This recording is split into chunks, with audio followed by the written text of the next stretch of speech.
everybody, and welcome to Storm Reads, and today I'm going to be doing my December wrap-up. So I'm going to give a few stats on how I did in December, and then I will talk about a few of my favorites and the least favorites, and we'll just kind of do it that way. I don't want to talk about all the books because that would take too long, and so we just kind of do like a tops and bottoms. And so I read 23 books in December, which was way more than I actually thought I was going to be reading because I did a lot of YouTube watching. So I'm really kind of surprised that I read so much. I did read some short books and I read some kids books and things like that, but yeah, still I was really surprised. And the reason I did so well is because I do use a lot of audiobooks. But still, I'm still surprised. And so I had 18 audiobooks, 4 ebooks, and 1 physical book. And the most read genre that I had, of course, was romance, because I was trying to read Christmas romances and things like that. So that did not surprise me any. And then the next most read one was mystery, of course. And so I had 2 5 stars, 4 4.5 stars, 12 4 stars, 3 3.5 stars, and 2 3 stars. So overall, I had a really great month. Ended the year with a bang, I think. I did really good. And, you know, even just the 3 stars, even though they are my least favorite ones of the month, they were still good enough to get 3 stars, so they weren't bad. So overall, really good month. Okay, so my 2 5-star reads that I had are no surprise really to me, because the first one is The Christmas Spirit by Debbie May Comer. I really love her Christmas books, and so they normally rate pretty high for me. I don't think I've ever given one lower than a 4-star. At least I don't think so. But yeah, they usually rate pretty high.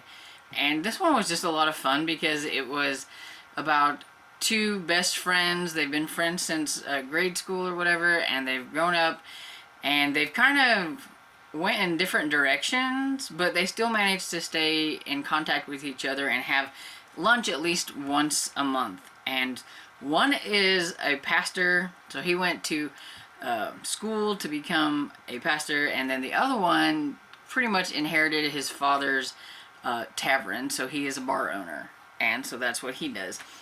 And one day they were discussing things about how they think the other person has a better life or whatever, because their job has to be a lot more easier and simpler and all this stuff, and they each think that, and they're each thinking, no, I have a really hard job. So they decide to change spots for like the week leading up to Christmas. And so you have the tavern owner, Hank, I believe is his name, who is now going to be working and doing the pastoral duties.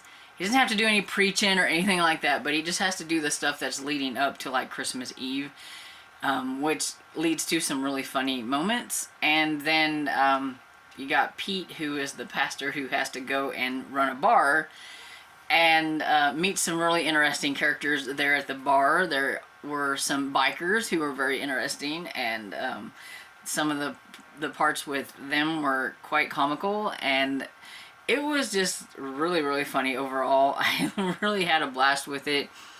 I would say it could be probably one of my favorite Christmas books from Debbie May Comer. I really liked it. Then the next 5-star read that I have was The Plot and the Pendulum by Jen McKinley.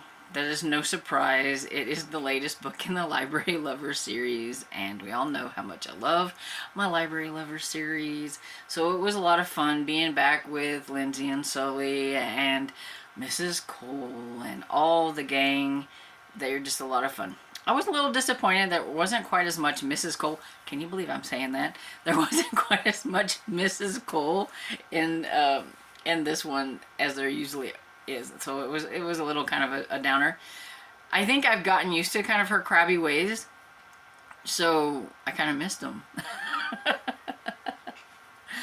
But yeah, this one was a cold case, and so they find a body that's been locked in this room, and it's been there for a long time, and it's a little weird on like, how could this body be in this house this whole time and nobody knew it was there?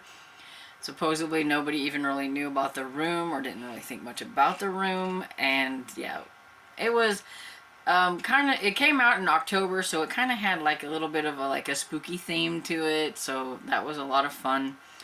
And yeah, I had a lot of fun with it, so I really liked it. So I will go ahead and talk about a couple of my 4.5s. I'm not going to do all four of them. I will mention 2 of them were from the Virgin River series. They were numbers 13 and 14. Very good installments into the Virgin River series. And, you know, I don't think I really need to talk about them. So I am going to talk about this because it is the last book, and that is the How to Train Your Dragon series. We have How to Fight a Dragon's Fury by Cressida Cow. I just wanted to mention this series again because it was a lot of fun. My friend Sherry and I, we buddy read this series. We read 1 book a month, and so we were at the end, and it was kind of sad. It really was. It got a little bit more intense and a little thicker as we went along. You're learning about Hiccup, and he is supposed to be like how he become the great king or whatever of the Vikings, but this is him whenever he was younger, and he had to go through all these trials and tribulations and all kinds of stuff. He was always getting himself in trouble. Sometimes it was thanks to his friend Fishleg, but he basically, the whole thing is to become king, you had to get, I think it was the 10 King's Lost Things. And so that is what a lot of this has been about, him gathering up these things as he went along and everything. Sometimes he didn't even know he had them or what he was looking for or things like that. And there is a guy, Alvin, who's been after him through this whole entire thing, and he wants to be king. His mother is a witch and wants him to be king, and so this one is, pretty much, it's the end, him having to do the big battles and, try to, get all the ending stuff. But it was a lot of fun, and I really liked listening to this one. David Tennant's the narrator. It's great. We're also going to be listening to the Chitty Chitty Bang Bang series together because it's narrated by David Tennant as well. So, can't wait. And then the last of my favorite books that I'm going to talk about is Brimstone by Douglas Preston and Lincoln Child. It's the 5th book in the Pendergast series, and I just love Pendergast. He's so fun. He's, I'm still trying to figure him out, but he is a special agent, and he works for the FBI, or does he? I'm not really sure sometimes. I don't know if he has his own little section of a bureau or whatever, but if there is something strange going on, he is going to be there. And this one we had at the beginning, there was a man found dead, and it looks like he was combusted. He was burnt in his bed or whatever, but there's just a little bit left of him. It's like, how in the world did this happen? And everything. So yeah, so it's got some strange things like that's going on, and so Pendergast is there. And I liked this one because I missed De Acosta, Lieutenant De Acosta. He was in the first 2, and he wasn't in the 3rd or the 4th one, and so now he's back in this one, so that was a lot of fun. And so pretty much they are just trying to figure out what in the world is going on, and there's a lot into it about, these guys who maybe they made some kind of pact or cult or that and this, that and the other, and they're looking in. There's some people that don't want them to find out things, and some other people end up dead, and it was just a wild ride, and it was a long one. I don't know why I decided to wait until the very last of the month to finish this one, or to get to this one, but yeah, because it was 700 pages, and I was listening to it on audio, and it was 18 hours, and I was like, I feel like I've been listening to this forever, and we're not even 50% into it. And that's not anything to do with the book. I really enjoyed the book. It was just, it felt like it was a long one. It was a long one. And so yeah, so I really enjoyed that one, so that's why it got 4.5 stars. And so the low.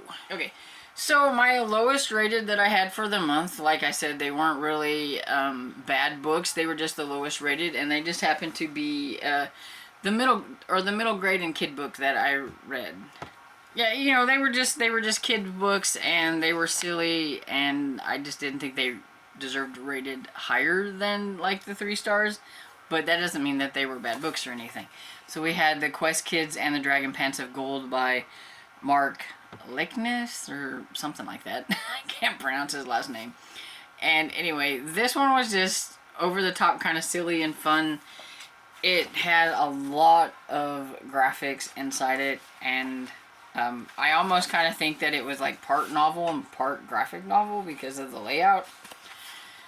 And it is about this group of kids who think that they want to do quest and everything, and they're not very good at questing, and they're going to take on this quest of depantsing a dragon, and it doesn't go well, and the dragon gets mad, and so now the dragon wants them to make him a track jacket to go with his track pants that he has. Like I said, it's silly. And so they have to go and find this rage beast that is fur is gold, so that they can like shave it and get the gold and have somebody make him like the track jacket and everything, and things don't go well. And if they don't do it, then he says he's going to burn down the village. And so they've already had problems with that happening before with the dragon, and so they're wanting to complete a quest without something bad happening while they're trying to do it. And so yeah, so adventure ensues, and it was silly fun. Like I said, I don't necessarily think this is a book that a lot of adults would find funny. I do think this one is definitely on the level of middle grade, and that kids would find it a lot of fun. And then I read Mrs. Rupee is Loopy by Dan Gutman, and this is the 3rd book in the My Weird School series. It's definitely, I believe, more on the children's side to middle grade. It was very short, like 96 pages. And it's just about AJ, who doesn't like going to school, and the teachers and staff, they seem to be very, very strange there. Mrs. Daisy, who is the teacher, has a interesting way of getting the kids to learn.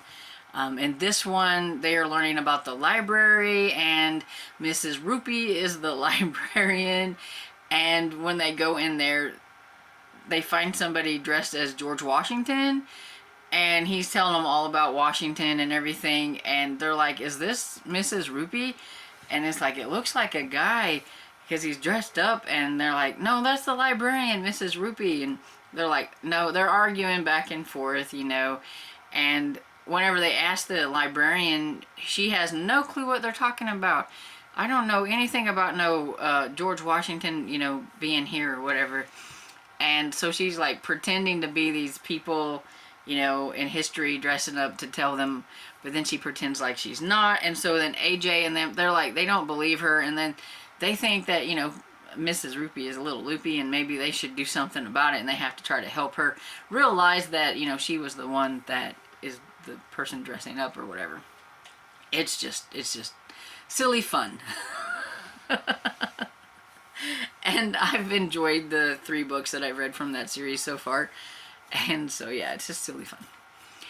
And so yeah, so those are the 2 that had the lowest ratings that I had for December. But like I said, they were still fun books. They were just the lowest. And so yeah, overall I did really well, and I'm happy to be done with 2022. But I just can't believe that this is the last wrap-up for 2022. I just can't believe it. Anyway, so I hope you enjoyed this video, and if you did, please give it a thumbs up and subscribe, and I will see you all in the next video. Bye.